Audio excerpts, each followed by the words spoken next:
kids loose to the Lyons and put them in the public school.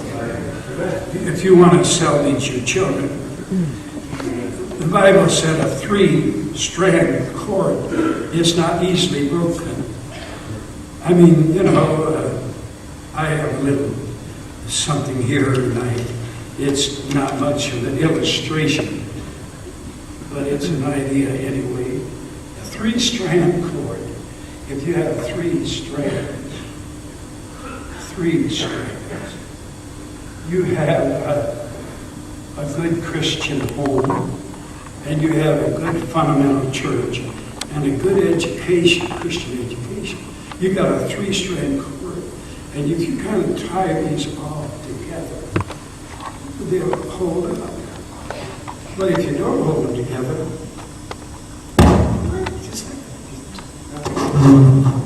it's a 3-strand cord, and you put your children in dry dock. And I said dry dock, that's kind of a dumb thing to say, but what I'm trying to say is the boats, the ships that are ocean-going ships, you put them in dry dock to prepare and to repair them for the voyages out in the midst of the ocean. And it helps to be prepared and sometimes repaired and get some of the barnacles scraped off. That's what a Christian school or home school with godliness and holiness would build that child. Say amen. Boy, you guys, my wife's a non. They say amen, but you're so deaf you can't hear it. And then I'm trying to say the next word is block. I'm just hurrying. The next word is block. Build a roadblock with your prayers for your children.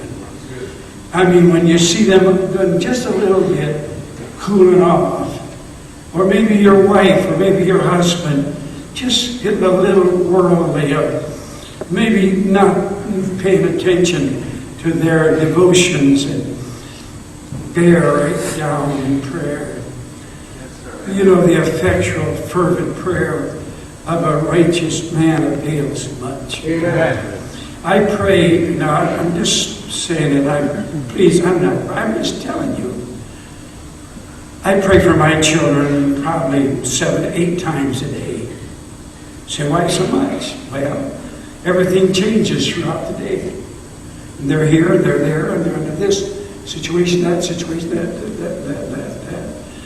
And I just want to stand as an armor bearer to that low down devil and the demons and the powers of darkness are out to snare one of my kids. Yes, amen. Well, in the old me, I guess, been a little bit.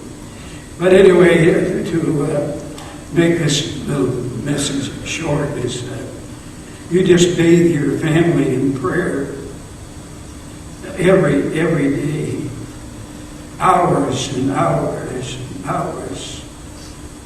Submit yourself to God. Resist means to fight the devil. Resist the devil.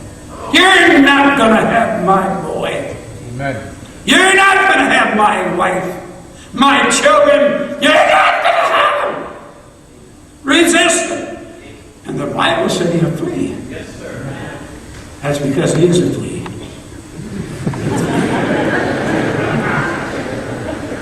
And I'm saying to you kindly, if you lose your family, you lost everything. Does it mean anything to you? And the next word is shock. Don't go into shock. No matter whatever happens, and there's so much going on, people get divorced that's your best friends. Or maybe they get into drugs. Or maybe they get into liquor. Delve into sin. I mean, your best buddies, sometimes your church friends, will drop out of church and maybe get diverted into charismatic screwballs. Maybe drift off in some cult or something or other.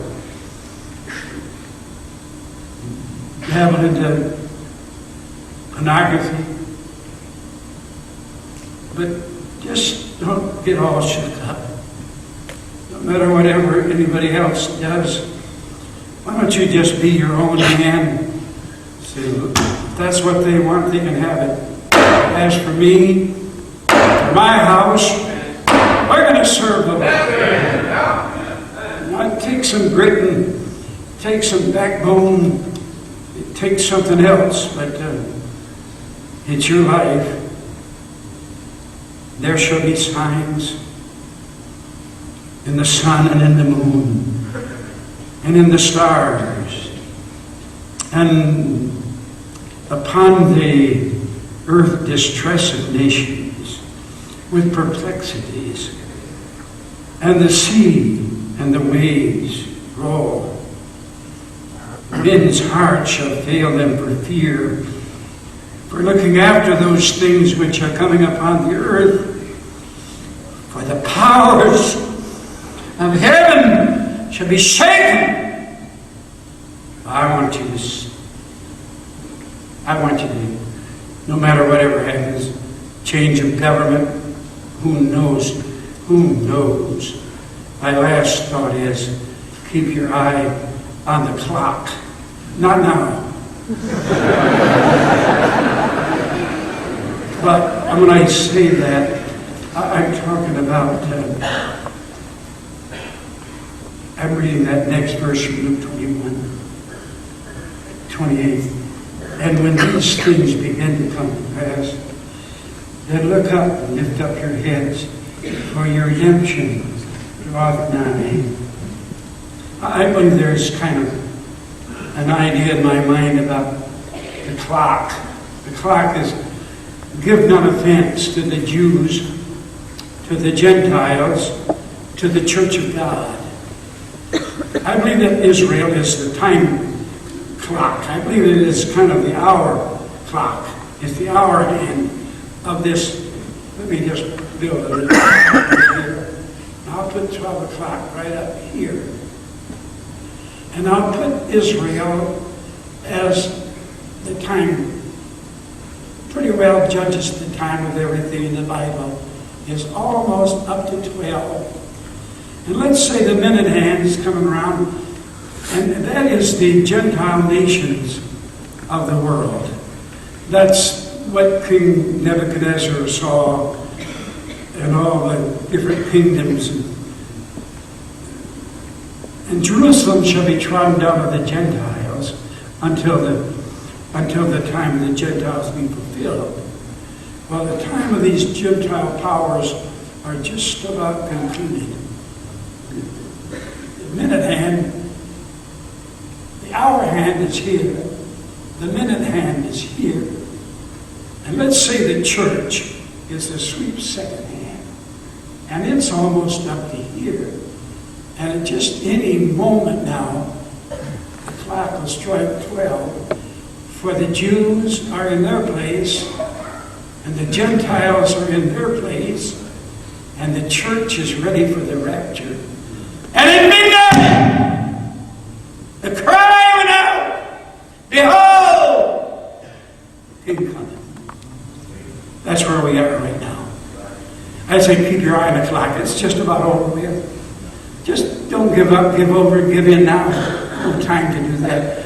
We're really sitting in a nice time to get out of here.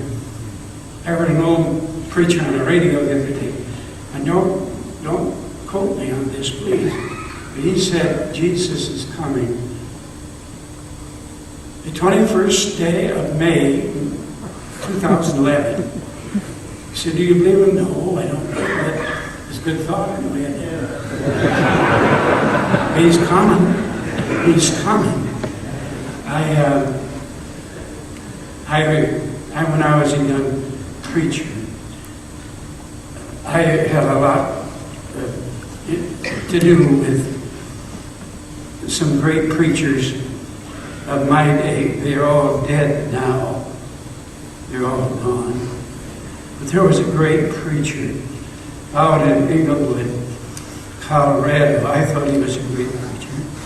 He's sort of a cowboy preacher. His name was Harvey Springer. And Harvey